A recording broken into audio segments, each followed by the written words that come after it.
Nifty में intraday setup लगाते हैं, 5 मिनट का टाइम फ्रेम। डेली सीपीआर के केस में असेंडिंग सीपीआर बना हुआ था। जैसे ही सीपीआर पे बुलिश कैंडल बनता, हमारा टारगेट R1 प्रीवियस हाई होने वाला था, बट प्राइस ओपन हुआ प्रीवियस डे हाई पे। जब प्रीवियस डे हाई पे ओपन हो रहा है तो ये वीवैप और 20 MA ये आपस में थोड़ा पास पास थे।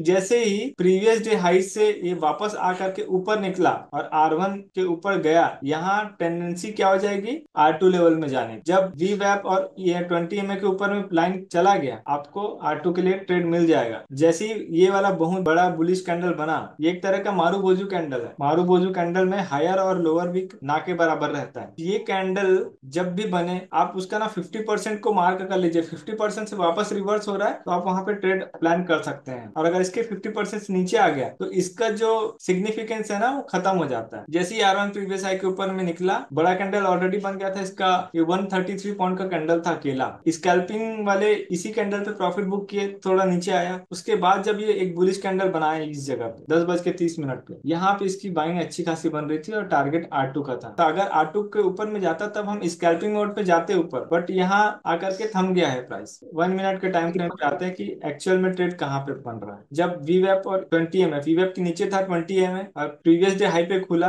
प्रीवियस डे हाई से अगर नीचे चला जाता तो हम सीपीआर तक के लिए एक तो ट्रेड कर सकते थे, बट ये वाला स्ट्रॉन्ग कैंडल 9:42 पे ये वीवैप को भी ब्रेक कर दिया, 20 MA को भी ब्रेक कर दिया। हालांकि वीवैप के नीचे था 20 MA, तो हमको वेट करना है कि ये थोड़ा सा ऊपर की तरफ में आए। जैसे ये नीचे आकर के ये जो पर्टिकुलर कैंडल है, यहाँ पे ये वीवैप और वीवैप के ऊपर आ गया है 20 MA, तो ये एक तरह का सिग्नल था कि आप अपसाइड के लिए एक तरफ में जा सकते हो। जैसे ही आपका R1 previous day high break होता है, ट्रेड प्लान करना है, स्कैल्पिंग मोड में आप प्रॉफिट बुक कर सकते हैं। यहाँ पे देख लेते हैं ऑप्शन में। प्राइस ओपन हुआ था 25,000 के आसपास। कॉल की वैल्यू थोड़ी बढ़ी हुई थी। कॉल का रेट 25,000 का कॉल रख लेते हैं और 25,200 का पुट रख लेते हैं। आप चाहें तो 100 पॉइंट्स इन द मनी में भी जा सकते हैं, कोई प्रॉब्लम नहीं है। कॉल में नैरो सीपीआर बना हुआ था, कल हमने देखा था। डिसेंडिंग सीपीआर था। प्राइस ओपन हुआ था सीपीआर से थोड़ा सा ऊपर। तो जैसे ही यहाँ पे वीवैप के ऊपर चला गया था, एक हमने स्कैल्पिंग किया और R1 तक का पहला टारगेट अपन ने बुक कर लिया था। फिर नीचे आया। नीचे आने के बाद में जैसे ही R1 को ब्रेक किया, ये कैंडल पूरा वीवैप के ऊपर EMA के लाइन आ जाए, ट्रेंड रिवर्सल का सिग्नल हमको मिल गया। स्ट्रॉन्ग कैंडल है, यहाँ पे आपकी बाइंग बनेगी। नेक्स्ट टारगेट R2 लेवल रहेगा और R2 लेवल के बाद में वापस आया। आने के बाद फिर से ये बुलिश कैंडल मिला 10:34 पे। फिर से यहाँ पे एंट्री करके आप स्कैल्पिंग मोड पे R3 लेवल तक का ट्रेड प्लान कर सकते हैं। नैरो सीपीआर है, इसलिए ऊपर जाने की गति तेज थी। 10:50 पे जैसे ही आया, यहाँ पे R2 लेवल अचीव कर चुका था। हमको ट्रेड एग्जिट कर देना है। ज्यादा बड़े टारगेट की तरफ में एकदम से नहीं जाएंगे, क्योंकि ये ऑलरेडी गैप अप खुला था। जब भी थोड़ा सा गैप अप खुल जाए ना, तो ऊपर ना थोड़ा धीरे हो जाता है। ट्रेंड रिवर्सल के कारण यहाँ पे कॉल ना बहुत तेजी के साथ में गया है, लेकिन R1 R2 R3 लेवल के बाद में इसमें रिवर्सल हो गया। हम जनरली क्या बोलते हैं कि जब भी एक एवरेज सीपीआर बनता है, R2 लेवल तक हम टारगेट ले लेते हैं। R2 लेवल के ऊपर में ज्यादा सस्टेन नहीं कर पाता मार्केट। आज भी ऐसा ही हुआ, R2 लेवल के पास में गया, फिर वहां से रिवर्सल हो गया। तो रिवर्सल के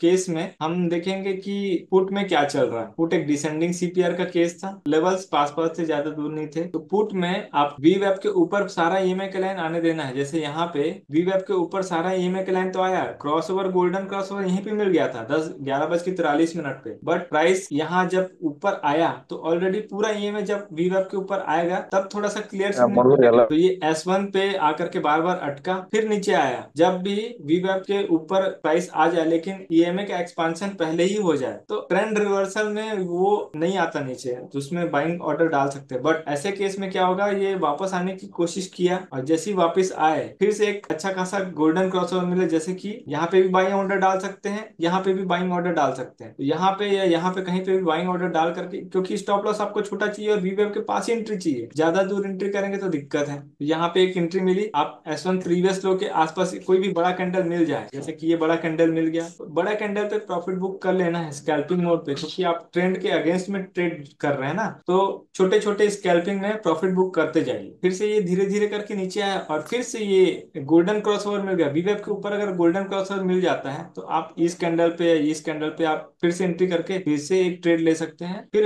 S1 प्रीवियस लो के आसपास आएगा, आप फिर से एक प्रॉफिट बुक कर लीजिए। जब भी ना 2:30 बजे के बाद में ना ट्रेड को अवॉइड करने की कोशिश कीजिएगा, थोड़ा रिस्की हो जाता है। 12:30, 1:30 और 2:30 मार्केट में ना फ्लक्चुएशन ज्यादा होता है। तो फर्स्ट हाफ में अगर प्रॉफिट हो गया है, टर्मिनल क्लोज कर दीजिए। 5 मिनट के टाइम फ्रेम पे देखिए, ये जो पर्टिकुलर कैंडल है ये वाला, ये 20 को ना डिसाइसिवली ब्रेक कर दिया है। अगर यहाँ पर से एक वीक बना करके, जैसे यहाँ पे था ये वाला पर्टिकुलर कैंडल 10 बजे, यहाँ पे एक छोटा सा वीक छोड़ा है, तो ये बता रहा है कि अब ना अपसाइड में जा सकता है, क्योंकि नीचे ये बायर्स हावी हैं। बट इस जगह पे आपके बायर्स नहीं मिल रहे हैं। देखिए पर्टिकुलर जो कैंडल है ना, स्ट्रॉन्ग कैंडल बना नीचे की तरफ, तो इसके नीचे आने की टेंडेंसी अच्छी खासी हो गई थी। और जब 20 में और वीवा के ऊपर 20 में चले जाए, तो पहली बार में नीचे से जब जब ऊपर जा रहा है वापिस, थोड़ा वेट कीजिए। पहली बार में एंट्री मत कीजिए, थोड़ा सा आपको वेट करना है। ये पहली बार ब्रेक हुआ, लेकिन वीक छोड़ा, छोड़ दीजिए। फिर से ये ब्रेक किया, फिर से वीक छोड़ा, छोड़ दीजिए। यहाँ पे गया, लेकिन यहाँ पे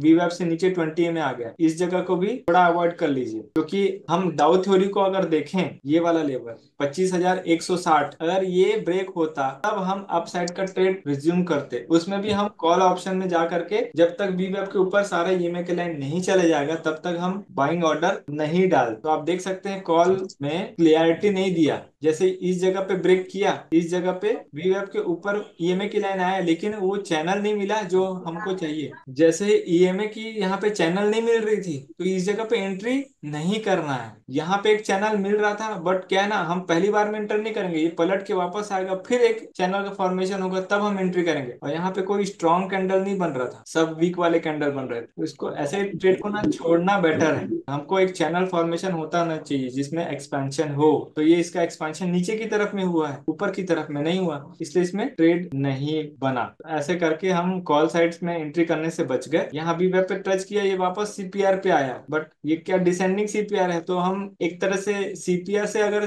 R1 पे आ रहा है तो इसको थोड़ा अवॉइड करेंगे। अगर असेंडिंग सीपीआर होता तो एक तो ट्रेड मिल सकता था। सीपीआर को जैसे नीचे की तरफ में ब्रेक किया, यहाँ पे फिर से एक डाउन साइड का ट्रेड मिल गया। तो ये नीचे की तरफ में मिल रहा है तो पुट साइड में देख लेना ऊपर की तरफ में जा रहा है कि नहीं। पर्टिकुलर ये कैंडल पे आप देखिए 2:19 पे कॉल साइड में नीचे सीपीआर को ब्रेक कर रहा है, तो पुट साइड में S1 को भी ब्रेक कर रहा है ऊपर की तरफ में। तो ये दोनों कैंडल ना कंफर्म कर रहा है, दोनों कैंडल कंफर्म कर रहा है कि ये अपसाइड में जा सकता है। फिर भी रिवर्स ट्रेड थोड़ा सा अवॉइड करने की कोशिश कीजिएगा। स्टार्टिंग में आप प्रॉफिट ले लीजिए, बाद का ट्रेड को अवॉइड कीजिए। इसका मेन ट्रेड कहाँ बना, जैसे ही ये प्रीवियस डे लो तो दूसरी बार ब्रेक किया, ये वाले कैंडल पर्टिकुलर नीचे के लिए ट्रेड बन गया। तो जब भी ना इस ये कैंडल बना, इसके बाद एक इस कैंडल का जो लो है वो जब नेक्स्ट कैंडल में ब्रेक हो जाता है या ब्रेक होता है वो दिखता है, तो आप इस जगह पे एंट्री करके ये पर्टिकुलर कैंडल ले सकते हैं। 2:30 के बाद में ट्रेड को अवॉइड करना बेटर कंडीशन होती है। और अगर ट्रेड लेना ही है तो वी वेब के नीचे 20 में आने दीजिए। जैसे कि ये कैंडल पर्टिकुलर 2:10 का जो कैंडल है वो नीचे के लिए ट्रेड बना रहा था। पर्टिकुलर इस जगह पे आप देखिए वी वेब के ऊपर सारा एक 20 में था,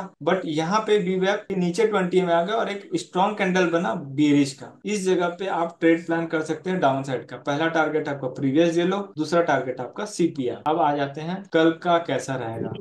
क्वेश्चन, स्टॉप लॉस हम लगा सकते हैं या फिर माइंड में रखना है? अब कल के लिए कैसा रहेगा, कल असेंडिंग सीपीआर का केस है, बट कल के सीपीआर से आज का जो क्लोजिंग प्राइस है वो नीचे है। तो इसका मतलब हम क्या निकालेंगे, यहाँ पे वो केस नहीं था जो बीत गया, वो वाला कल में कैसा था कि सीपीआर के ऊपर क्लोज दिया था और अगले सीपीआर के ऊपर में ही प्राइस की क्लोजिंग थी। तो ये सीन अच्छा रहता है, बट आने वाला जो सीपीआर है उसके प्राइस के नीचे कैंडल की थोड़ा क्लोज नहीं। है, रेड कैंडल बना है। तो ऐसे कंडीशन में ना थोड़ा सा साइडवेज मोमेंटम हो सकता है, स्टार्टिंग में थोड़ा साइडवेज हो सकता है। जब तक कि सीपीआर के ऊपर नहीं निकलेगा ना तब तक कोई कंडीशन नहीं बन पाएगी। सीपीआर के ऊपर में बुलिश कैंडल बनेगा तब R1 प्रीवियस हाई के लिए जा सकते हैं। पुट में अच्छा ट्रेड मिल सकता है क्योंकि पुट का जो सीपीआर बहुत अच्छा बन रहा है, बट कॉल साइड का जो सीपीआर है ना थोड़ा सा वाइडर बन रहा है। हम देख लेते हैं कैसे। 25,000 एट द मनी चल रहा है, तो हम 24,900 का कॉल देख लेते हैं। निफ्टी 24,900, 24,900 ही है ना। हाँ 24,900 कॉल बहुत ज्यादा वाइडर सीपीआर में है, ये भी वाइडर सीपीआर था, वैसे ही सेम वाइडर सीपीआर है। इसका R1 S1 बहुत ज्यादा दूर दूर है, तो जरूरत से ज्यादा जब वाइडर सीपीआर है ना तो क्लियरिटी बहुत कम मिलती है, तो ये क्लियरिटी नहीं है कॉल साइड में। तो जैसे ही सीपीआर के ऊपर में गया आपको R1 प्रीवियस हाई तक का ट्रेड मिलेगा, बट बहुत वाइडर सीपीआर है, जिगजैग मोमेंटम बहुत रहेगा, इसमें प्रॉब्लम करेगा कल। और आज का प्राइस सीपीआर के नीचे क्लोज हुआ है, तो अगला सीपीआर असेंडिंग भले है, लेकिन सीपीआर के नीचे जब क्लोज होता है तो थोड़ा सा प्रॉब्लम होता है। और पुट का देख लेते हैं प्राइस, 25,100 का पुट देख लेते हैं। पुट का अच्छा है प्राइस, देखिए डिसेंडिंग सीपीआर है, R1 प्रीवियस हाई और S1 प्रीवियस लो वो भी ठीक है। तो जैसे सीपीआर के ऊपर जाएगा R1 प्रीवियस हाई तक के लिए थोड़ा ट्रेड को अवॉइड करें, लेकिन R1 प्रीवियस हाई से रिजेक्ट करेगा तो सीपीआर के लिए बहुत अच्छा है, या सीपीआर से रिजेक्शन देगा तो S1 प्रीवियस लो के लिए बहुत अच्छा है। तो इसका सीपीआर ठीक बन रहा है। तीसरा पॉइंट, हम इंस्टा ऑप्शन में आते हैं, ऑप्शन डेटा वाई स्टेटिस्टिक्स। देखिए कॉल राइटर्स की संख्या बढ़ गई है, पुट राइटर्स कम है, मतलब कॉल राइटर्स बढ़ गए हैं तो थोड़ा गिराने के लिए लोग ज्यादा हावी हो गए हैं। ओआई चेंज में देख लेते हैं, कॉल राइटर्स भी बढ़े हुए हैं, पुट राइटर्स कम है। अब देख सकते हैं ओआई चेंज में सबसे ज्यादा 25,500 पे कॉल राइटर्स बैठे हुए हैं, और उसके बाद में 25,200, 25,300, तो यहाँ पे ना लेवल जाकर के रुकेगा। ओआई चेंज में भी देखते हैं तो देखिए 25,500 का लेवल बहुत ज्यादा हैवी राइटर्स लोग बैठे हैं, और नेक्स्ट है 25,200। 25,200 एक रेजिस्टेंस का काम करेगा, मेजर रेजिस्टेंस। और पुट साइड में अगर देखते हैं तो 24,500 का लेवल है, तो लेवल वही आ रहे हैं 24,500 से 25,500। आप देखिए ये जो मैंने रेक्टेंगल शेप बनाया हुआ है, ये 1 डे के टाइम फ्रेम का S1 प्रीवियस मंथ लो है, और प्राइस यहीं पे आकर के सपोर्ट लिया हुआ है। अब कल के दिन में इस रेक्टेंगल फॉर्म से बाहर निकला था, बट आज फिर से इस डब्बे पे सपोर्ट मिला है। 5 मिनट के टाइम फ्रेम के हिसाब से अगर देखें तो अगर इस डब्बे के अंदर वापस घुस जाएगा तो फिर से उसका जिगजैग मोमेंटम चालू हो जाएगा, तो ऐसे केस में दिक्कत होगा, जैसे ये हुआ। फिर भी अगर S1 प्रीवियस लो को नीचे चला जाता है ना तो हम S2 तक के लिए ट्रेड प्लान कर सकते हैं छोटा सा, बट इस जगह के अंदर में ट्रेड अवॉइड ही करना ज्यादा अच्छा है। क्लियरिटी हमको डे ओपन देगा और वीवेप और 20 में देगा। अगर वीवेप के नीचे 20 में है और डेज ओपन वहीं पे आ रहा है, वहीं से रिजेक्शन दे रहा है, तब हम एक नीचे के लिए ट्रेड कर सकते हैं, लेकिन फिर भी वो स्कैल्पिंग मोड पे ही रहना है। 1 आवर के टाइम फ्रेम पे डिसेंडिंग सीपीआर है, और इस हफ्ते का सीपीआर एकदम वाइडर है, इसलिए ना ज्यादा मोमेंटम एकदम से नहीं मिल रहा है। जब आपको ना नैरो सीपीआर अगर ऑप्शन में मिलता है या इंडेक्स के 5 मिनट के टाइम फ्रेम में मिलता है, तभी उसका ना मोमेंटम अच्छा होगा, नहीं तो पूरा मार्केट ना एक रेंज में फंसा रहेगा। तो जब डिसेंडिंग सीपीआर है, सीपीआर बॉटम सेंट्रल पिवोट से नीचे गया, प्रीवियस वीक लो, इसका टारगेट यहाँ पे अचीव हो गया है। अब इसके अंदर जाएगा तो फिर से सपोर्ट जोन में आ जाएगा। Year weekly time weekly CPR के भी सपोर्ट में जोन में आ रहा है, और साथ में 1 डे के टाइम फ्रेम का भी सपोर्ट जोन में आ रहा है। तो ऐसे जगह पे ट्रेड थोड़ा सा अवॉइड करने की कोशिश कीजिएगा।